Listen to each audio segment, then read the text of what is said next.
The question I have for you today is why train? Why train? I'm a trainer, and I like to ask people, why train? What's the big deal? So we improve at our careers, our positions, and our lives. Good. It is. Yeah, if you can do it. I mean, what's true for boundaries in here and with the house people is true in your families, in your community, and your other places that you live. Yeah. Things change. If you're not like continuing to look at something and work on something, then I feel like you get too relaxed in something. And so even if you feel like you have a good idea of something like CPR or even something like that, when you refresh on it, you're like, oh, that is something that I have, lost in time. We can become indifferent. And that's the biggest risk of doing anything long term, is becoming indifferent. Well, I like to teach through the vein of science. Anybody have science background here? So do you know the second law of thermodynamics? The world is in a constant state of disintegration, right? All you have to do is look out at the monument and you can see, right, the earth crumbling. Well, it's true in the social realm too, right? Anybody have relationships that just like manage themselves and are just always forging forward and growing and getting better? And no, they too crumble, and so we have to figure out how to support that, how to manage that. Well, science gives us a little more information. Anybody know the quantum physics theory? Quantum physics states if you change a single point in the universe, you can change the whole universe. And this has been proven too, on a micro level and a macro level. So I'm sure Houston is going to change the world after what happened down there. So the reason I bring those two together is that you guys are working a social business, right? Very social business. And the people that are coming in are probably in different states of disintegration. They're kind of coming apart. And we can fall in with that, and we can be a part of that crumbling, or we can actually be that quantum physics piece and actually make a change in their universe just by what we do inside ourselves. Not anything we try and do in them, but what we can do through ourselves. So this training today is really designed to get us talking about boundaries and how we might be able to integrate with the people that we work with and improve the relationship we'll have with them, because everybody involved with kids, what's the starting point with kids? How do you get started with them? Build a relationship. Yeah, it's all about relationship. And so boundaries is what really is the framework for that. And so we'll talk more about that. The way I like to do that is to really, we have professionals and we have volunteers in this business, right? Now, there's not a very large volunteer representation, and that volunteer actually is a professional in the background. But what I like to do is help people understand what is the difference between a professional and an amateur. That's probably spelled wrong, but now it's spelled both ways. So. You think you were right? I was right the first time? I know, that's one of those words that makes... So what is the difference between a professional? Actually, think about just the word itself. Anybody know what the root to this word is? Love. Yeah, love. Very good. Amateurs do things because they love them.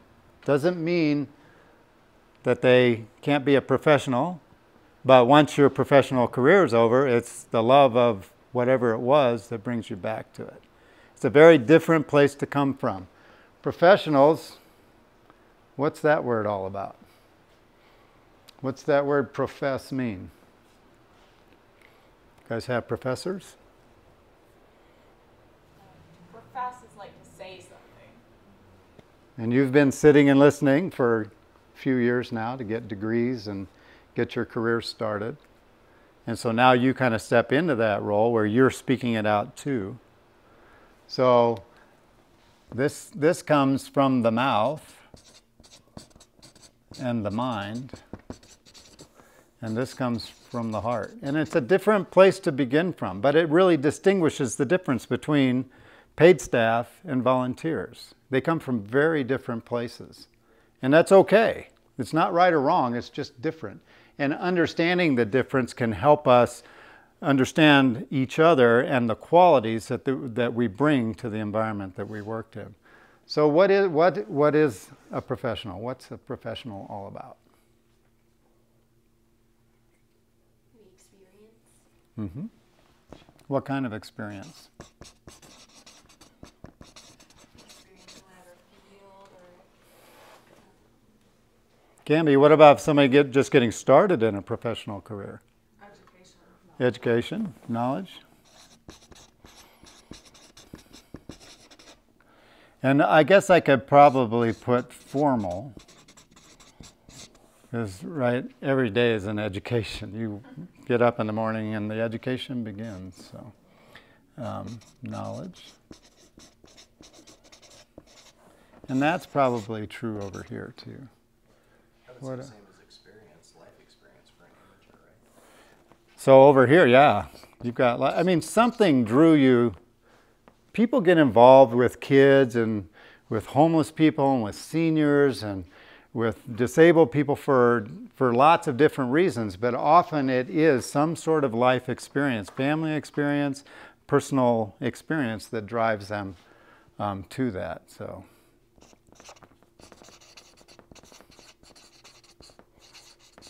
Personal experience. And this experience can be, you know, in the education setting. It can be, I mean, there's lots of ways they bring this about. What else? What about amateur? passion. Passion. Ooh. What does that word mean? We talk about this a lot. Being compassionate. There's an ad on the radio in town that's, you know, compassionate caregivers. What does that word actually mean? Do you know what the root of that is? I'm a words guy, so I like to really talk about that. I'm looking to you because you nailed the last one. It actually means suffer. It's a whole nother way to look at it. So people do it out of their heart and they're willing to suffer to do it. You know, there's no pay. They may have, you know, it may bring back experiences and thoughts and feelings that they've had. So it can be a very different place to come from. They may have a direct connection. You guys train in trauma-informed care, right? So a lot of times people have that background. They have that trauma in their life and they've mastered it and are trying to help other people do it. What else is it? What's true about professionals? Maybe like growth. Okay, how so? So like a lot of people like have their, I don't know, 5 or 10-year career goals, and so looking forward to like increasing skills, ability, and pay scale, sort of like as maybe a more aspirational part of it. Yeah, money's important over here. What about over here? What's feeding that? Maybe time. How so? So like, sort of time is the currency that maybe everyone has, and it's choosing to spend your time in a certain way, and how much time is that time? Okay. In all its different forms and variations. What else? What else is true about amateurs, do you think? You work with them, right? You guys interact with a lot of volunteers. I think the reward is different. Ah. So we kind of got there a little bit. It's a social reward. Say it again. It's like a social reward versus like a monetary reward. Okay. Yep.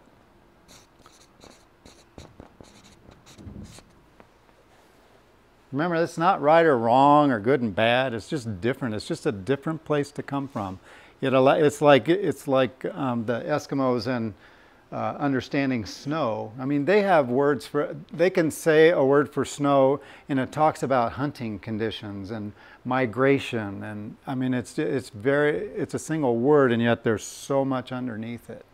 So it's the same thing here. We use a lot of terms, professionals, and we're going to talk about professional boundaries versus personal boundaries today. And it's a big distinction too. There's a lot of information underneath that we don't necessarily talk and think about and dialogue about in the process. I would argue though that, you know, the reason that we chose our field is because we have the personal experience or the life experience and the passion for what we do that led us to be professionals. We started as amateurs and became professionals. Yeah, a lot of times your professional career will come out of a, you know, something that, you know, you have passion for, or a gift or a talent or awareness of, or whatever. Very true. But then by that same migration, does one also, in moving from being an amateur to a professional, or from a professional to an amateur, need to give up something? Mm-hmm. And It's if you look at me and So there's- I've got 2 hearing aids. Okay. And I'm picking up as much as I can. Okay. So does it help if I Yes. speak to you? Okay. I'm not going to ignore you guys, but I'm going to. So I can do that. So what do you think you might give up moving from being an amateur to a professional? I think there's something really important there. She's teaching for me. This is great. I love this. I can That's a good tell you, question. oh sorry, Oh no, She's, it's a good question. I can tell you moving from professional to amateur that the captain of the ship goes away.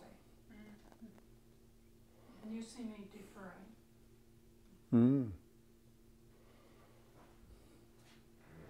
It's a different place of responsibility, isn't it? Volunteers have a different stake in the game than paid staff do. Is that kind of what you were? So lots to think about there. And like I said, we're going to distinguish the personal and professional boundaries and relationships later. So this is just kind of a good intro to that. So let's look at boundaries from a physical point of view. So everybody stand up, put your stuff down, and line up in 2 rows. And try and keep about 8 feet between you, as far back. I know that tables and chairs, yeah, 2 lines this way. And what I want you to do is we're gonna have one line, and we'll start with this line, and they're going to approach this line very slowly. And when this line has that person close enough, they just have to put their hand up. Okay? So this line will step forward into that person's space eventually, and whenever you're comfortable, just put your hand up. Any questions? You guys step back as far as you can. Just give them a little. Here we go. Don't knock the camera over though. All right. So go ahead and begin, and put your hand up when you're comfortable with their approach.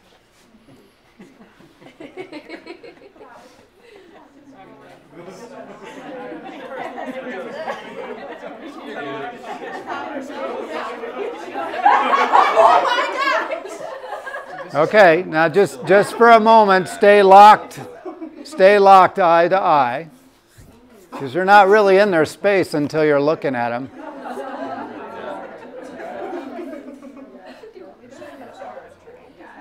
Okay, now go ahead and step back.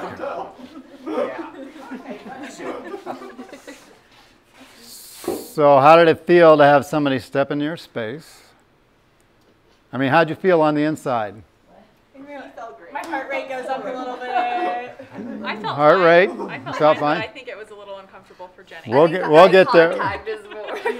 We'll get there. Well, yeah, and we'll talk about that. So you do feel people's presence, and your heart rate you can get a little sweaty, right? You guys understand that I'm going to go back to science for a second. We have a limbic system, right, that governs this little universe that we have. And that limbic system means that you have a feeling before you have a thought. And most of our thoughts are really not very cognitive, are they?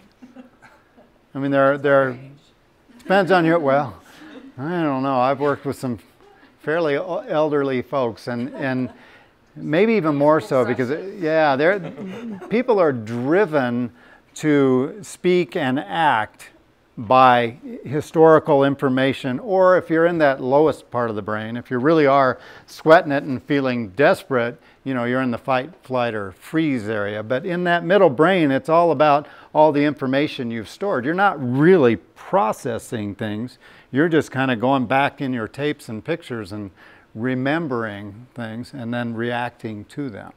It's really quite a challenge to get yourself to work in those upper regions of the brain. Most of the time we spend right there in the middle. So we can have that kind of reaction, and who knows what that's all about. Doesn't really matter. We won't get into that now. But what else did you feel? It starts with feelings. What else did you feel? I felt like I wanted to hug her because I was like inner space, and I wanted to like, what am I doing with my as long as I'm here, I might as well consummate the deal. Right. Which, I mean, that's awkward, I guess. So you're just all... Well, it is. Same thing though, which is funny. So we were like, so should we just hug? So I would just stare at her. Mm-hmm. Well, we'll talk about hugs. I didn't feel like hugging you, John. Didn't you? It's a shame. So what about the eye contact thing? How did that change the game? And what occurred the minute you locked in with somebody else's eyes? You want to look away. Suddenly it was like, okay, maybe I am, until you realize how close you are. What else? But did you hear anything change in the room? Yeah, laughter. And what's that all about? Yeah, how do we cover our embarrassment and awkward moments? We laugh about them. I mean, this is a safe place, right? You guys know each other. It's a training. You've got some facilitator up here saying, do this, do that. You trust me to a certain degree, and you're just taking through the steps. But if you change that, eye contact and that proximity is really, really powerful and can be hard for people. You don't know that trauma-informed piece. I'm a back slapper. I love to slap kids on the back and tell them good job. And I'll never forget the best education I ever got was one time I went to do that and the kid went like this. Yeah. We don't know. That's that trauma-informed piece. You really have to step forward slowly and try and stay in the upper regions of your brain and not just be, because that's indifferent, right? When we're really not thinking about what it's like for that other person. That's where that indifference, when we get into that complacent, kind of, I'm going to just do my job. I know what I'm doing. I know what's best. It's really easy to get into that rote place where it's like Groundhog Day. Did anybody ever see Groundhog Day? And we wonder why things don't change. So go back to quantum physics and change your point in the universe, and things will change around you. So now we're going to... bring your own trauma to the table too. Like, not yeah, absolutely. So like, for me, I used to have a job where I was attacked a lot. So I always have like something between me and the person. Like, oh, hey, I'm just going to walk over here. I have an easy exit. You bring that, yeah, and we see that in our program. People that have no experience or have significant experience. And then they look at each other like, why do you do the job like that? So distinguishing that, what's behind that, what's up with that. Kind of off-putting though, I'm sure, for the team. Absolutely. Yep. Yeah, they think, wow, yeah. So one tool that I love to share with teams is called the rule of voice. And the rule of voice states, if you don't tell people who you are, other people will invent you. Have you ever been invented? Could we like quote that? Yes, yes. I don't own it, so it's it's not public domain, but it's really true. We are the great storytellers. I mean, that and the opposable thumb is really what makes us different, right? And what do? We tell story. I have a story about you, and I just met you. You have a story about me. We have a story about each other. We have a story about the program, the community we live in, the Western Slope, the state, the nation, the world. I mean, we are storytellers. We tell people, and how much of that is factual data? How much data do we share on a daily? I mean, What is data, by the way? What is a fact? A fact is something that two people could agree upon. Other than that, it's all opinion. How much fact do we share on a daily basis?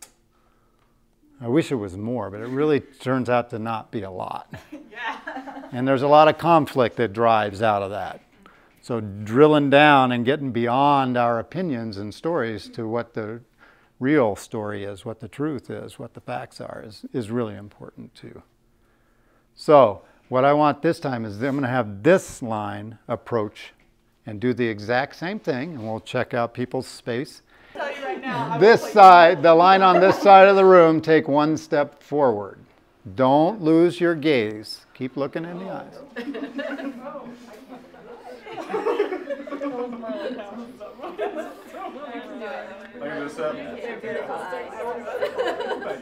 All right, now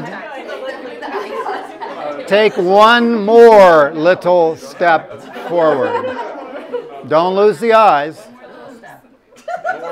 One more little step. Don't lose the eyes. Okay, at ease. You can step back, dear. So how does it feel to get that space back between you? You know how they talk about, going with your gut? You ever get those creepy feelings like this isn't what it should be? A lot of times that can be that our boundaries are you have to get in touch with, what your boundaries are. Because some of our boundaries are not negotiable. So think about that.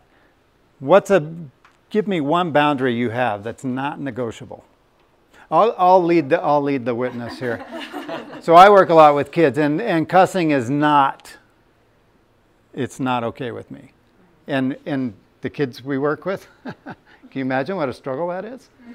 But I don't give up, and I have a reason behind it. I mean, I used to cuss like a sailor. I was that age, and I understand it. But I also want them to understand that I've gotten beyond that, and I want them to understand why and what the benefit has been to me, how much more there is in not doing it. So I explain that to them.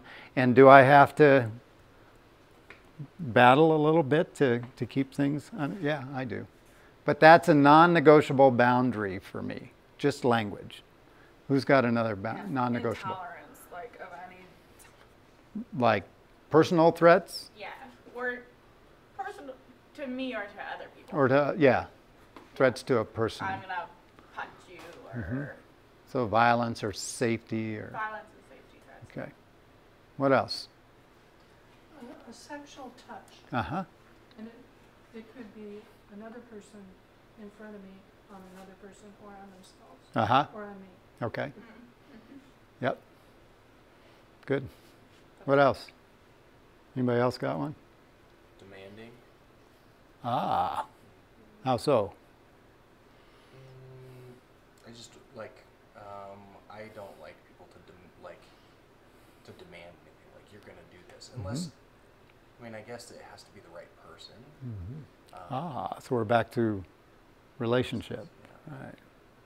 I think kind of following her name is bullying. Bullying, yep. Yep. I think intimidation. Intimidation. Okay. So there are some boundaries that are just not negotiable. And we need to be okay with, that goes back to that rule of voice. I mean, I tell kids, I'm going to tell you again, I don't appreciate cussing. I'm not going to tell you you can't. I'm only going to tell you that I don't appreciate it. And at this point in my life, it actually offends me. And you can do with that what you want. Can I make them behave a certain way? No. I can barely make myself behave a certain way. So trying to impose that on somebody else is ridiculous. So grab your seats and we'll start to distinguish.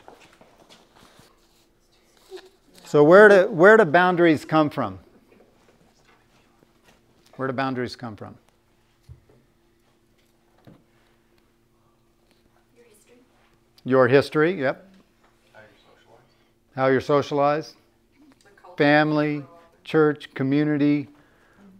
Your Morals and ethics.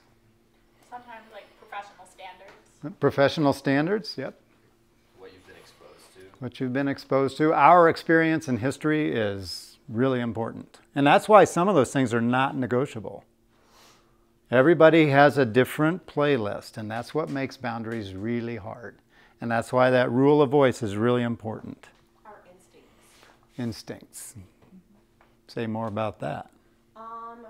Well, on a few levels, I feel like, I think you have instincts on what you feel like is too much to like disclose on a professional level or something like that, but even instincts as far as when you step into an elevator, like you just instinctively go to opposite sides of the elevator, you know, you don't stand right next to a person, or if a person were to stand right next to you, or it's just, you know, it's what you do. And when they do, you really get creeped out. Yeah.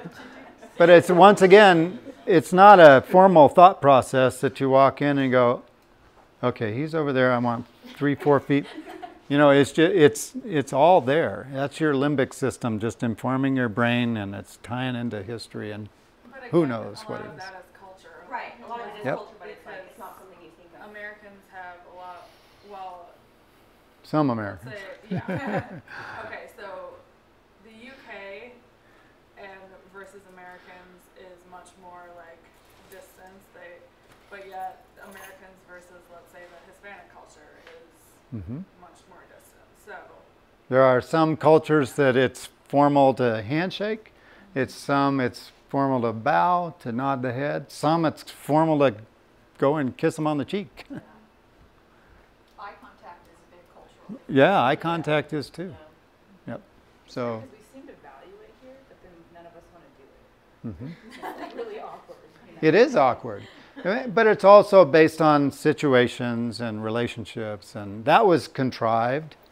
And I was trying to make you, I mean, you got all these people and you're thinking, what is going on here? And, you know, so in different situations, but everybody, I look people in the eye too much. And I know that about myself. So when I get in a dialogue with somebody, have to occasionally go, okay, what can I look at? What can I just, you know, and other people, I'm like, hello, I'm here, you know, I'm across from you, we're talking, and quit looking at my shoe, and, you know, however, so it is different for everybody. But they come from our history. What really establishes boundaries? How do you establish boundaries? Trial and error, yeah. Like most things in life. Most success is built on a pile of failure. I'm sorry, I'm backtracking because I also thought instincts kind of comes into play in different ways too. It's like, in addition to like the elevator, just what is culturally accepted for like, you know, distance on like bodily distance, but also like I feel like your boundaries are different depending on like whether or not your body like registers that there's something that you need to strengthen your boundaries for, whether that be an environmental like threat to your safety or something, you know, that increases your boundaries. Right, creepy vibe. Yep. We all have trauma in our background, and you know, trauma-informed care teaches you that it can be sights, smells, sounds, voices, levels of voices, just all kinds of things that can drive that gut feeling that, okay, I need to do something. I need to act. Yeah. Yes, situational awareness. So that rule of voice is really what establishes boundaries. I cannot bring that up enough. It's really important to stay in conversation with your peers, your boss, the kids you work with, your family, to establish those things. And we're not good at that. We don't do that. We don't really let people know enough where we're coming from. But it's a big game changer, especially in the world of boundaries. Because I find a lot of kids now, they're like, oh yeah, he doesn't turn the radio on in the car, and don't cuss around him. They do the work for me. So, and that's a good thing. We still have fun. We still have fun. So what can blur boundaries? What can blur them? Inconsistency, which is really hard when you have a single kid, and how many people interact with them? Feelings. Like if you find yourself really caring about this one team, Ah, maybe yeah. you care about this team, treat this one a little different, whatever. Do you guys have kids you're allergic to? Like you see them coming and it kind of makes you scratch and itch. And then there's those other ones that we just have this affinity for whatever reason, and we connect with them. And that can be an obvious, So you thing. don't want to like make the other ones feel like you don't care. Yes. Like a change in role, like whether it's being on call versus working in my daily program, Mm-hmm. and so like maybe there are slightly different explicit boundaries of being on call in that, but also just moving like from a volunteer to an AmeriCorps member to a staff member, or just like navigating your own shifting role and what that means for shifting boundaries, Yep. and being able to keep it consistent within whatever role you're in. And maybe someday you'll step up to a supervisory role, and then suddenly it changes again. Boundaries change all the time. The core of them doesn't, because that's kind of what we determine. But then some, in a professional way, and even in an amateur way, are going to have an effect too. So the other thing that can blur them is when we care more about theirs or ours. When we care more about theirs or ours. And I always like to tell people that you've actually broken a boundary if you're tied to an outcome. If in a relationship you are tied to an outcome, this is in a professional amateur setting, this environment that you worked in, if you're tied to an outcome with a kid, you've actually broken a boundary, because you, once again, can't make that person do anything. So if you've got them set right here, and that's where they're heading, and they're not making it, they'll know, and you've already broken that boundary. So helping them understand that is a really important thing too. I like to tell kids the other F word. They're very familiar with the F word, but the other F word is failure. Nobody likes that word either. It's offensive. So there's 3 F's that I remind them of. To fail early. In your position, you want to look for where these kids, when they fail, that's a good thing. They're telling you what they need from you. So fail early, fail often, because they're going to struggle to change. You guys know, all behavior is habituated, right? Have you ever tried to change something in your own life? And here we are trying to help people make changes in their life. So help people to fail early, identify it, talk with them about it, fail often, and then get them to fail forward. If you can fail early, fail often, and fail forward, and just have an honest conversation about failure, because do the kids fail when they come into your program? Yeah. I mean, some of it is that's just a pattern that they have to change. They've failed in a lot of different situations. So, fail early, fail often, and fail forward. So, what do we set boundaries around? We kind of talked about those non-negotiables, but what are all the things that we set boundaries around? Touch, values, money, oops, sorry. Food? Oh yeah, that's a good one. Yeah. Yeah, I found that yesterday when I was having coffee with a guy I work with a little bit, and we bought a piece of peach cobbler. Oh, it was really good. And so he had a fork and I had a fork, and we're working towards the middle, right? And it got to the middle, and we both kind of looked at each other like, okay, now what happens? You can eat it? Yes, food's a good one. What else? Like time, like do I answer my phone after 7 p.m.? Uh-huh. Or to that self-care. Yep. Boundaries in your self-care. Yep. Yeah, self-care is all about boundaries, right? Because if I don't have good boundaries, I can't help anybody. Good. So, let's take this one a step forward. And we'll stick with professional, and we'll add, personal. Personal and professional. So here's the difference. Oh, and I did this backwards last time, and it drove me nuts. So I might make a few stutter steps here, but personal relationships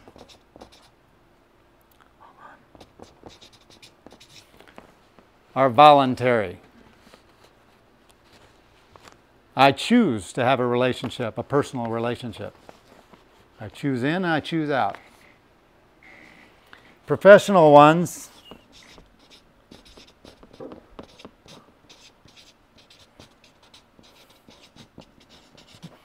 are public and contracted. So you go from voluntary to public and contracted. So public and contracted ones are imposed. Now, kids have a choice to come to the house, right? But it's kind of imposed by their circumstances. I don't have any other place to go, right? I need help.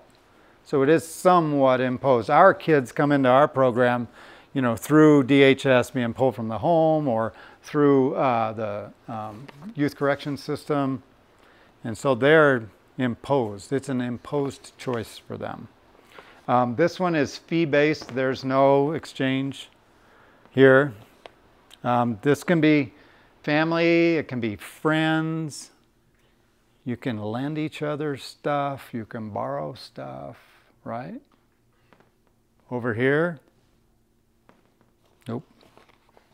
It's fee-based, and there's a lot of rules around gifts, contact, and all that sort of stuff. It's very different in that realm. So, voluntary relationships are enduring.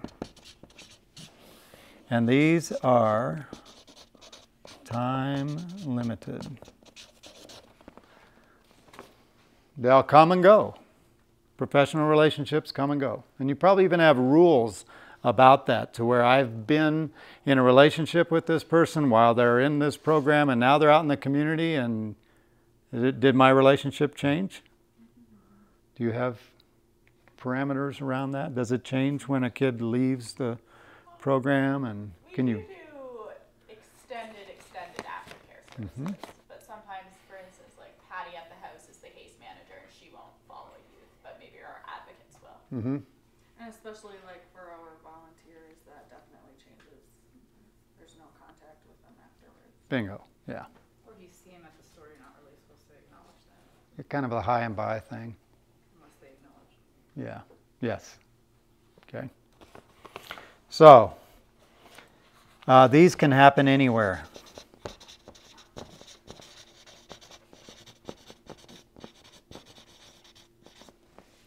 Personal relationships can happen anywhere. Professional, they're usually delivered in a usual setting. So what's a usual setting for you all? What's the norm? Here, anywhere. Okay, so where wouldn't you go? Would you go anywhere?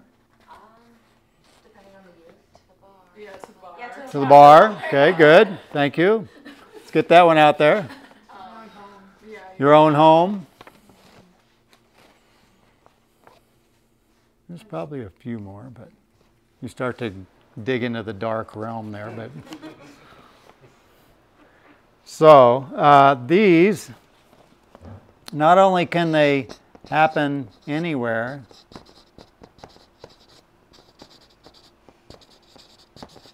I guess public and appropriate places would, like, you know, sum up where the usual settings. yes, usual, appropriate.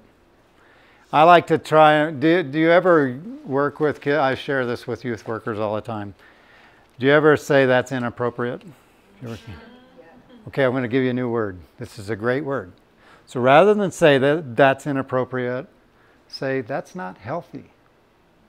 I try and explain the cussing thing to kids too, because I could say that's not appropriate, but I like to tell them it's not healthy. You'll get more out of life and jobs and interactions with people if you leave that out. It's a big changer for them, and it's a hard one.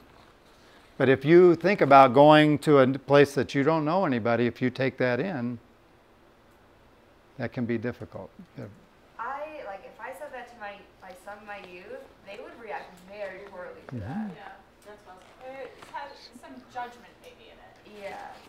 So it does, but what does it do? What does inappropriate do? Does that create a conversation? Yeah. Does it? What's their Like, response? why is that the rule? Yeah, why do you like why is that inappropriate? They generally ask questions as to why. But isn't that just a female dog? It's not really bad. Uh-huh. Doesn't So- really count as a cuss word. So getting them to think about health versus appropriateness can be, because it's healthy for you. It's healthy internally. It's healthy for relationships. It's healthy for other people that you interact with. And you don't even know. It's like the, quantum physics piece. You don't really know the effect that you have on people. I mean, it can be positive or negative. That's the way quantum physics works. So you can have better reactions from people just by taking a more healthy approach. But yeah, they're going to argue about everything, right? And depending on the relationship you have and the time you have to spend and the depth that you can go with them, you can have pretty critical conversations with them. But it's not easy. Yes? I kind of want to talk about, so I worked with people who were with DHS, and now I'm working for non-DHS kids. Yes. So I think the difference right now that I see is that the DHS kids currently see that their future is being a professional. I am going to do this. I am going to do this. I will be these things. Whereas these kids, they don't see, I won't be a professional. I won't be. So to them, it's like, why would I not cuss? Mm-hmm. So for DHS, it kind of makes sense because I had that same argument with one of my kids and just said, so any professionals that you see, do you see them using that language? Mm-hmm. And they said, no. No. And that's kind of what stopped them out of it. But I think with these kids, it's just different, you know? So I always like to ask that miracle question. What do you want from life? And then how are you going to get that? Because if you want a big house and a swimming pool, it's going to require some skills. And just learning to interact healthy with other people can drive you towards those goals. But you'll be amazed if you ask that question, what they'll tell you. I've been amazed. I want a beautiful wife. So, okay. So how are you going to do that? Are you going to attract her through those words? Or, it just allows for conversation. But what you're trying to do is to get, the relationship is really about them. You know who you are. I'm not sure that they know exactly who they are at this point. So in talking with them and conversing with them, you can help them peel that onion. And I always like to tell people to ask why 3 times. Because we're really quick to express our opinions. But every time you ask why, you kind of help them peel that onion too. So why do you think like that? And sometimes, it's their history that comes out. And then you can tie it to the bigger world. Well, is that the way really the whole world works? Do you want to stay in that situation where you don't have the security you'd like in your life? You don't have the things that you would like in your life? Everybody would like to know what's going to happen tomorrow, right? I think for us, it's a little bit different than them. We don't know what's going to happen. Look at the people in Houston. They didn't have any idea, even though they were told. Now it's reality. But we have a little better grasp. But for kids coming in here, do they have any clue what tomorrow's going to bring? Other than that Groundhog Day view? Same old, same old. I don't think a lot of them could answer why, if we ask why. It's just day to day, right now. Mm-hmm. And I don't think that they could get to that. And I think that's where that MI comes in and getting to that contemplative stage before you would ever pose a question. Try to get them to think about making a change because, like you said, Jenny, they just wouldn't be open to even that change of a word. Where if you set the standard with this isn't appropriate and this is just how we do it here, that's the standard instead of having judgment. That's not healthy. They don't know what healthy is. They don't want to be told what it is. Well, and it's all based on relationship. And I realize that you guys, when they come in, there's less of some of our relationships are predetermined. They're working their way through a system and they understand that. Your guys are coming from just about anywhere.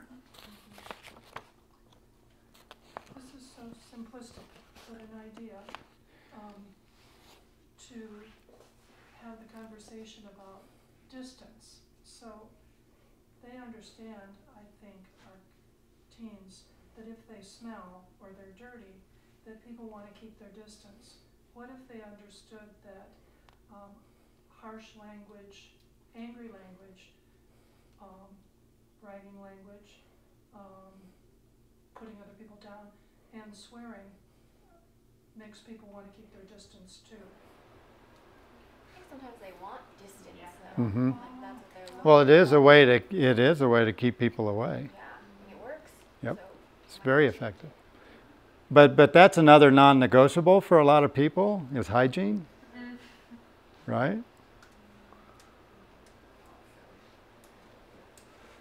So let's go back to the distinction here.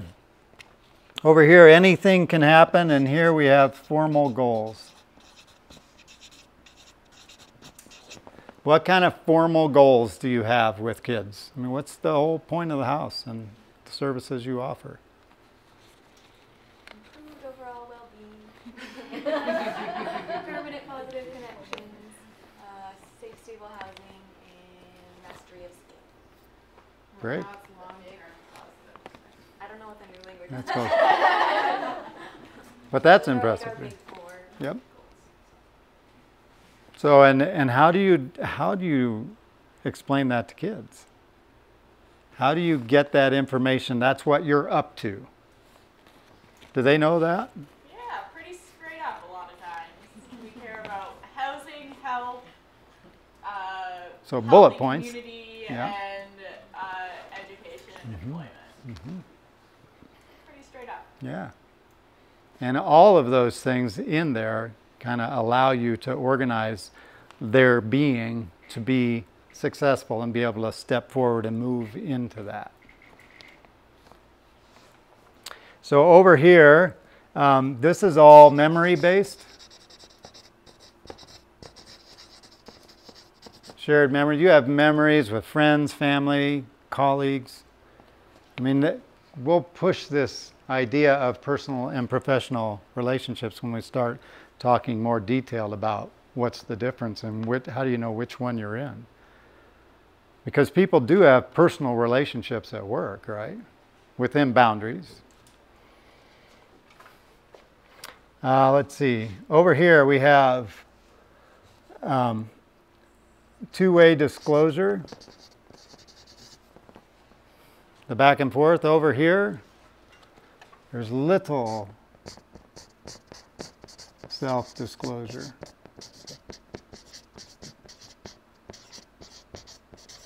But you got to tell them something. You have to be real, right? You have to be a real person to these people. You can't just be an automaton that gives them a shirt and a pair of shoes and, you know, shovels paper into their hands and makes appointments for them. You have to be real, so some self-disclosure. So how much? What is okay? How do you become real to them?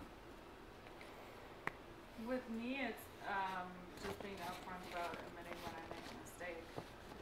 Especially with teens, I feel like when they know that I'm not like self-righteous or something, then they trust me a lot more. Okay, so that's a great self-disclosure. Being responsible is a great disclosure. What else? What else can you disclose? When I'm trying to think of whether or not I like considering telling you something about myself, I think of, would this help them? Would this help their growth? Would this help our rapport in a way that doesn't like push kind of like a boundary that we're like moving more towards like friendship than I am like professional support for them. Mm-hmm. It can also provide some sort of connection. You know, we all have history and experience, and it's the simplest things that we can connect on. You know, I was born in St. Mary's. Oh, really? You were too. You know, I mean, that's a connection. That's self-disclosure. Is that okay? Is that kind of disclosure okay? We don't want to say no disclosure, no self-disclosure, because then you're not real to them. You have to figure out, it's a relationship. They have to be able to relate to you on some level. So you got to figure out, how much can I give? So what else? What else could you relate to them? Interests? That's a great one. I was gonna say hobbies. Hobbies? Skills? I also filter my failures. Like I don't put myself up on a pedestal. Uh-huh. Well, yeah. Like success. Yep. Or that I learned from. Like I share those. 'Cause Yep. I want them to know that I failed. Yeah. I think that's helpful too, because whether or not we want to be, we're kind of role models for them, and so letting them know, hey, I remember a time I failed at getting a job, or I remember when I applied for 7 jobs and didn't get any of them. You know, don't give up. I think that's a good use of self-disclosure because it builds them up as well. Yep. It makes you real to them. And they're not alone. They're not the only ones. It's not just the kids coming in here that go through that. I mean, people lose jobs, lose money, lose all kinds of things. I don't tell them anything that I wouldn't want them to share with other people. So, Good. I'm not gonna like ask them to like keep a secret about Right. my life for me, Right. or like not tell their roommates or whatever, because that probably means that I told them too much. Yep. Yeah, because you're tied to an outcome that they're not going to tell anybody, and that never happens. Right. Right? Secrets never last. Plus, like everyone knows everybody, so like if you tell one, like Yep. 24 hours, Yep. everyone in the cars. Very true. So over here, this is based on likeness. And this is a power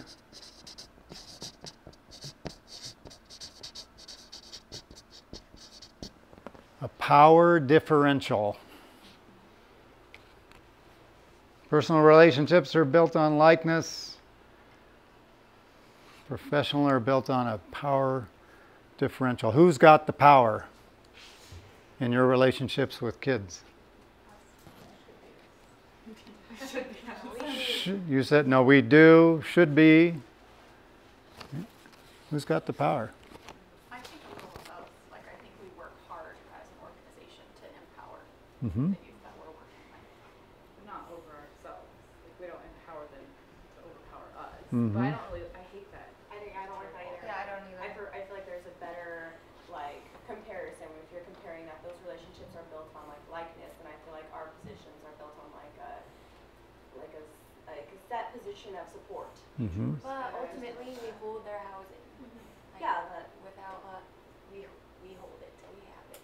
I We just have think some control it's there. kind of a turn off if I was a team in the program to think, oh, you have power over me, well then I'm out. You know what I mean? There's a lot of inside power. Yeah. There's a lot of inside. But who really has the power? Can they walk out of here whenever they want? Yeah. We say we're youth led, so it's So who's got the all kind power? of services they have the power over whether or not they want to engage. They have the power of themselves. But We have the same situation where we have kids ordered to come and reside with us. They can choose to walk away, and I tell them that you can choose to walk away anytime you want. So what's okay to do with kids?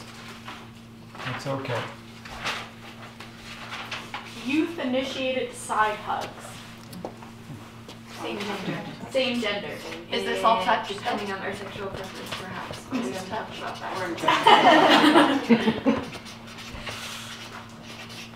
With the same gender, you said?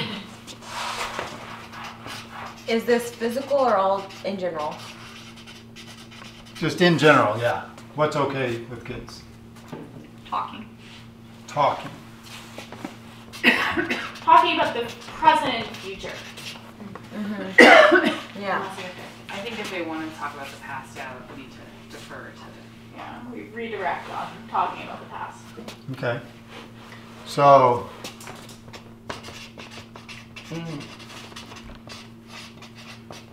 I mean, we collect data and we ask a lot of questions about That's their true. past. I just think if someone's obviously talking about something that's upsetting, then you want to be like, why don't you see your therapist about that? Because we're not therapists. You know what I mean? I think it's different from listening and giving like therapy advice as well. True. I kind of just let them talk. It's also different, sort of as like covering a shift at the house, a safe place, versus when you are their like one advocate and case managing and doing go-to. So if a teen feels comfortable and just starts talking about, well, when I lived in Texas, this and this and this, are you going to say, hold it right there, stop, don't tell me that. Let's call Christine. Because they might be talking about something that's triggering other teens too. You know, if they're talking about something that happened in their house that might trigger another teen that's there. I mean, when I was a volunteer, we were always told kind of just like, if they start talking about this stuff, make sure you ask them, have you talked to Patty about it? Always refer back to Patty or Sarah, and then kind of just let them talk. Like, usually bring them into a separate room where you can still check on other teens, but let them talk and open up to you. It goes back to the secrets thing, and when they're talking to us, we need to let them know, I don't keep secrets. I'm not going to go tell anybody else and any other kid in the program, but I'm not going to hold the information you tell me to myself. I can't do that. That's the professional duty-based thing, right? I was always trained in higher education to when a student would start talking to me about, and I could tell it was turning into something serious, we would just say, I just want you to know that whatever you discuss with me doesn't necessarily mean that I can keep it completely confidential. However, I won't discuss it with any of your peers. The only people I discuss it with are people above me. Mm-hmm. So not even anyone like on my level, and it's just for your safety. Yep. And 90% of the time they still feel comfortable enough to talk about it. So. Yep. I mean, I agree with that too. It's important to let them talk. Yeah. Sometimes they just want to talk. And that And might what if prevent they- like a crisis later by letting them get it out now, you know. What if they want to talk or if they don't want to talk and we want to talk? Do that. You ever catch yourself in that position where you're trying to... Start a small talk about stuff. So talking may not always be okay. Sometimes somebody said just sit and listen. But if I can feel that, I'll just like put the invitation out there while also respecting their space. Mm-hmm. Like I'll say something like, seems like maybe you could use some space, but just know that I'm here and I'm a good listener if you need someone to talk to. Yep. And don't leave it at that. Check back in with them. Follow up. How you doing? You're still, once again, establishing and building a relationship. Those are just little foundational pieces to let somebody know that you're there, that you have an interest, that you can help. One of the things that's okay is asking them about their safety. Okay. And whether that's like material needs or like emotional or physical safety. So checking in with them in that regard. What else? What's okay? Pro-social, sober activities, do one of those. Fist bumps, high fives. It's also okay to be alone with the youth, which is I don't know, it's different for our organization. I mean, it's approved so long as people have completed the right training and have been vetted. Mm-hmm. Do you feel comfortable, sorry, this is personal, but do you feel comfortable as a male being alone with a female? No, there's some youth that I won't be alone in the same room with. That's just kind of your own, like, feeling out the situation. I would be uncomfortable with that. Or, yeah, I mean, if it's opposite gender, then in general, if I can avoid it, I will. Or if I can leave the door open, I will. Or, I don't ever want to close myself in. I mean, even with the same gender, like, for safety concerns, I won't put myself in a back office boxed into a corner for safety concerns. I mean, it's just, but a lot of that stems from a gut feeling and my own personal experience and boundaries. So. Yeah, everybody plays it different. And I'm often looked at the way I work with kids by people who haven't been doing it as long as me as you're crazy. And that's okay, it works for me. Everybody has to figure out what works for them with the boundaries that they're given through work, their duty requirements, and figure out what works. But you know, what's okay for you and what's okay for you and what's okay for me and what's okay for you with another female client could be totally different. Totally different. So being with them alone or one-on-one is okay. Are we moving into a generation though right now where it's not okay to be one-on-one? Because we are getting so many transgenders, gays, lesbians.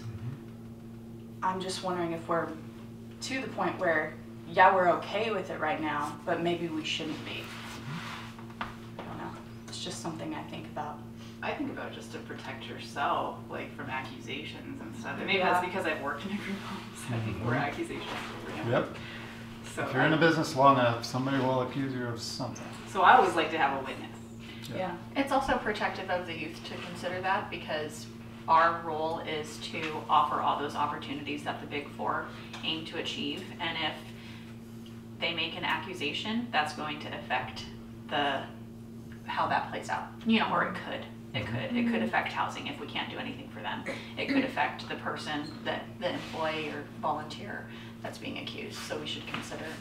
And we're in a profession where things happen like that too, where the accusation might be founded. Yes. So it's kind of like I want someone to witness that too. It did happen.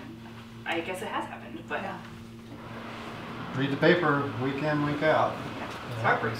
Especially when, like, a lot of the stuff that we do that's goal related, as like advocates and the caseworker, we do a lot of like transportation. So if we don't feel comfortable with them without a witness, that makes driving them around to get these goals completed makes that complicated. Yeah. Or like Salmonize program is Salmonize, right? Yeah. Like combined 50 hours. Like, you know, we couldn't meet with our people alone. We would see them 2 hours a week. Right. Total. Yeah. That's good. So what else? What else is okay? Having a meal with them. Having a I don't meal? know. I don't know Sharing it? us. But Yeah, like taking them out to coffee or McDonald's. probably. I just think that's so important. You do it with your personal relationships? So, I mean, some of us, we're trying to model what a personal relationship looks like, so you have to step into that realm limited to be real to them. An activity typically really builds relationships. Playing board games. That's like Holding their pro-social child social when they activities. ask you to. That's okay? As long as they ask you to, right? Yes, don't just grab the kid. Oh, you really want to? It's so super cute. I think it's okay too to sometimes have that hard conversation with them. You know, like, you can't smoke here. Sorry, that's just the way it is. Or found a lighter in your room. Found 4 lighters in I got a W for that. So. We have 24-hour supervision and it goes on. Communicating boundaries, like your boundaries, organizational boundaries, that's part of that modeling healthy relationships too. I'm just going to put the role of voice. Yeah. Because you speak it for yourself, you speak it for the business you work in, you speak it for your community, your gender. I mean, women have to tell young boys what it's all about. They have to establish those boundaries, just like male staff, older male staff have to establish those boundaries with the girls. It's very true. I think it's awesome to see so many males in this because, in my experience, it's been predominantly females. Yep. So, thank you. Yeah. It's awesome. In this organization, it's that time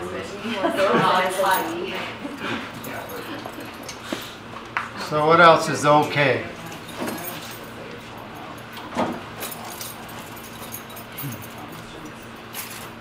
Laughing with them. Laughing? Oh my goodness. I worked in this place that was called the Hub of Aspen. It was a ski and bike shop. And we had a nickname of the Hub of Abuse because we were so abusive to ourselves, each other, clients. We were all 20, 30 something guys, and it was miserable. We had the wall of shame that we would actually, humiliate people on the wall of shame with. We weren't giving out these. So, but we were and sarcasm's used a lot. But it really, you don't know. I can see bumps and bruises on the outside. I know when to apply a Band-Aid, but I don't have a clue what's going on the inside. And it's important to keep that in mind. You don't know, and that's that trauma-informed piece. You don't know what's going on inside them. I think it's mostly if they initiate the sarcasm, because generally if they do, then I kind of let that sarcasm out as well. But generally, don't start out with sarcasm. Yeah. Ever. First day. Yeah. Sarcastic. So. And I think there's a difference too about being Cruel? With yeah, sarcasm? or inappropriate sarcasm, Yeah. and just humorous sarcasm. So what's the difference between sarcasm and humor? Humor is about me. Sarcasm is about you. I'm sarcastic about myself all the time. So you're being humorous. Oh, okay. I guess you don't know. I guess I don't know what sarcasm is. But maybe another thing that's okay is hearing their feedback on you. So how am I doing with you today? Or is there anything else you need from me? Or So that's a pretty good list, but I want to know if it's always okay. Now that I've asked you what's okay, I want to know what's always okay. Is it always okay to have a youth-initiated side hug with the same gender? no. Not at all. Always is just No. I think so. Okay, so we better put the big word up there, because what is this? How do you explain maybe to people? It's not black and white. It's gray, which is what you work in, which is why this is an important conversation. So, talking about the present and the future? Maybe. Maybe. Unless their present or future goals are dangerous. Yeah. Or Yeah, you want to explore and encourage. Right. What about asking if they're safe? Right. Almost always. Yes. Always. Always. you can't think of a time when that's not okay. How about pro-social? Back on that, if they're currently in an unsafe situation and you asking that or them giving that answer in that circumstance could threaten their safety, that's also situational awareness. Yeah. Okay. True. So that would be a maybe, I think. Yeah. Always What be we're going to present. find out is that most of these Always with an S. are really maybes. So pro-social silver activities. Depends on the safety of the team as well. If they're not in a good spot to be around people. Fist bumps, high fives. Not all. Maybe. Depends on depends. Yeah. Trauma. Their abuse. I feel like it depends on initiation. Because you were saying, the pat on the back could easily be triggering to them, or a fist bump, Or if they're I got drunk last night, you're not gonna give them a high five. Right. Good one. Being alone with them or one-on-one. I think we already went through that. Sharing meals and a beverage. No, non-alcoholic beverage. I was going to say a drink, and I was like, well, that sounds like a beverage is Maybe. much better. I think Maybe. Not if they're escalated. Yeah, not if they're escalated. Or Hey, if let's they're go have some meat. Or if they're misconstruing it as Or a- maybe not if you've made repeated plans and for them Ah. to get self-sufficient on food resources, then it can not always be appropriate to bring up. Because you're probably tied to an outcome. If they're going to do this, if I just keep presenting it enough, they'll buy in. Activity, holding their child when asked, is that always okay? No, not depending on the state of the child. Yeah? how covered in Uh-huh. messes. Having the Lots of tough, photos. having the tough conversation. Not always, because you have to make sure they're in a right state of mind to space have to, that yeah, conversation. because And if they're then not, it's the appropriate role of you to have that conversation. good point. Is that within your realm of duty? The rule of voice, is it always okay to tell them kind of who you are and what you're about so they don't invent you? I think it depends on their space. If they're aggressive and stuff, probably the best time. Maybe not always the right time, yeah. But that may be the time to say, you know, you seem like you're a little upset, and I just feel like I'd be better off stepping away. I'd be safer. We'd be safer. We'd be more healthy. What about laughing? Is anything going to hold up to the testing? Listening to feedback? Depends on if they're like very angry and swearing at me or threatening, then now's not the right time to listen to their feedback. If they could do it in a healthy manner. Yeah. So But every maybe I decide that I'm having a really bad day, and even You if they can't can do have it in it. a healthy manner, I need to put off that conversation. Yep. So go back to the rule of voice and let them know. So what we think is okay, even in this realm, is really, it may be okay. So what's not okay?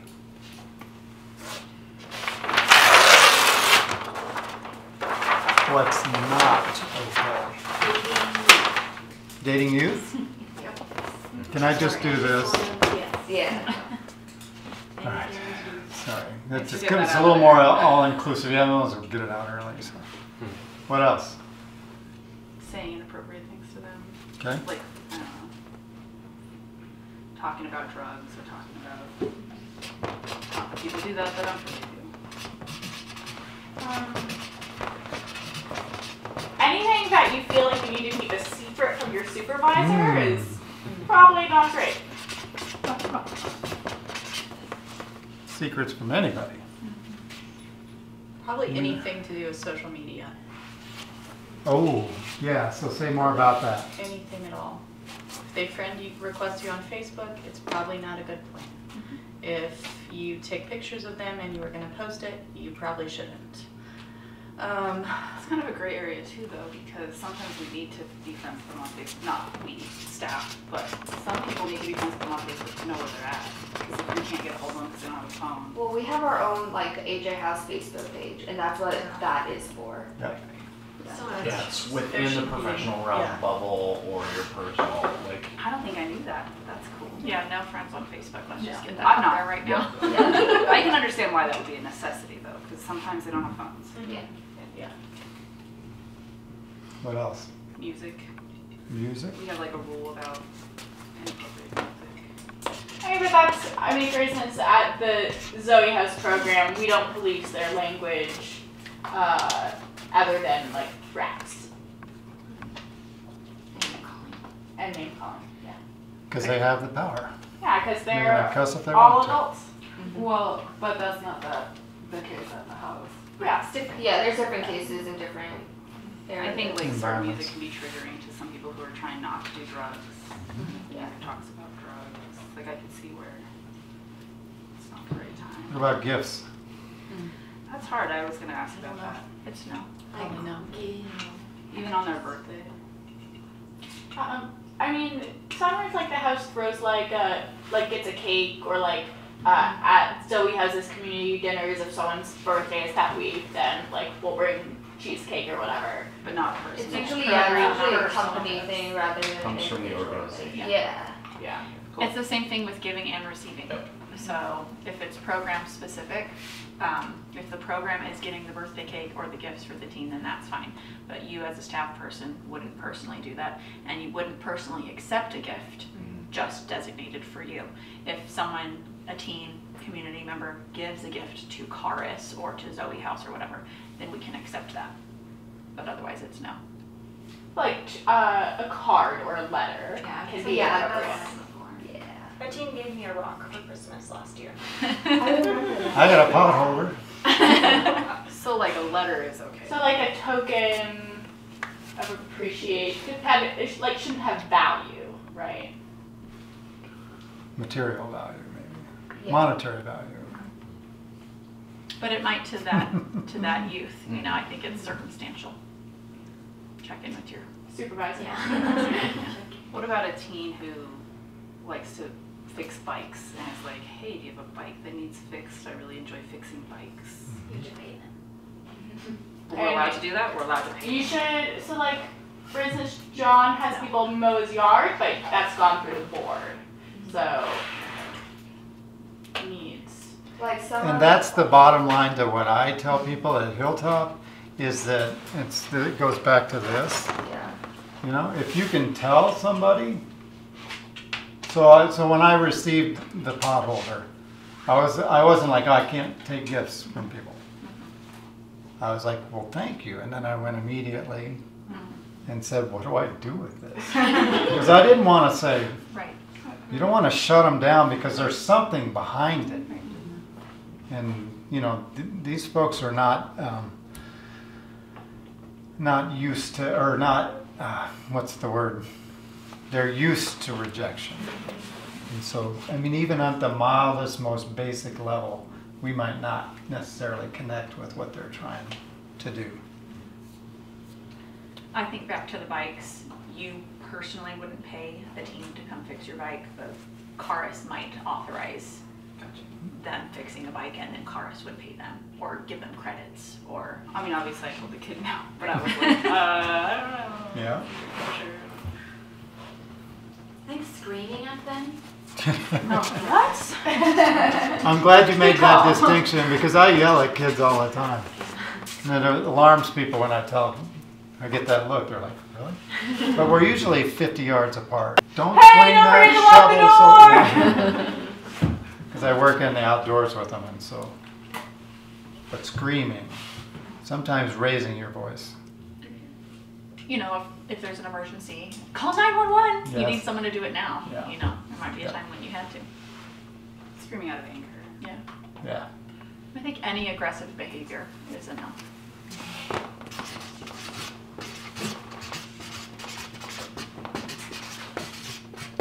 That's a good one. I think like clear judgment and like tearing them up rather than building them up. Or, building them up. Tearing them down instead of Not them. to. Yeah, stuff I like think that. judgment, Yeah. that word that Whatever you it said. is. Judgment is, Yeah. yeah, Stuff, because we make judgments all the time. sure. That's what that middle brain is full of. Your whole life history and every experience is there, and that's where judgment comes from. Maybe then shame is the really thing we want to avoid. That's a good one. I think we try to avoid that with our youth and also with each other as coworkers and like a community of people. Yeah, usually the work will do itself. I always tell people that regret is a powerful teacher. We know this, right? We all have regrets. So that's really it. One last thing I'll leave you with. How are we doing on time? It's exactly him. Exactly, I am good. So I'll leave you with a thought, is that people usually come from two different places in working with kids. And one is that they're, and you won't like this word either, control oriented, and others are a little liberal with kids. The most healthy and therapeutic relationship you can have is when you're a little of both. But you are wired one way or another. If you stop and think about it, you have a default. So for me, I'm the liberal guy, and I have to think about organizing my world towards a little structure and boundaries and not an anything goes attitude. But if you're all about the structure and the framework, you're going to lose some of that ability to have a little unplanned circumstances, which can be good too, positive unplanned circumstances, breakthroughs and possibilities that show up. So thank you all for your time and your thoughts, and I hope you can figure out how to sustain this conversation. Thank you. Thank you.